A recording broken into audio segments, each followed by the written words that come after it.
Siya Kevlar at kay Crown kasi yung audio sulit siya kahit wala siyang mga bluetooth,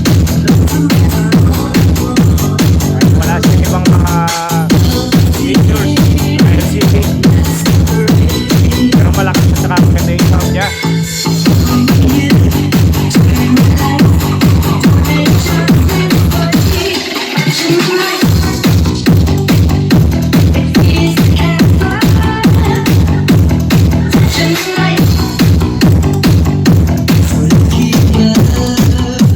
Grabe, ang lakas ni Kevlar ni AD, ang lakas.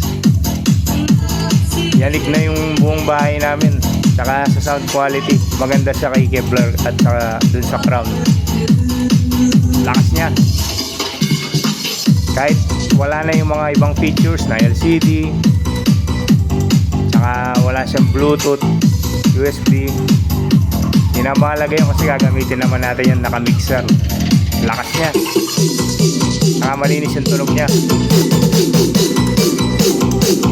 For the price na nabili ko, tig 16,000, hindi na sayang yung pera ko pala. Sulit siya, sulit siya.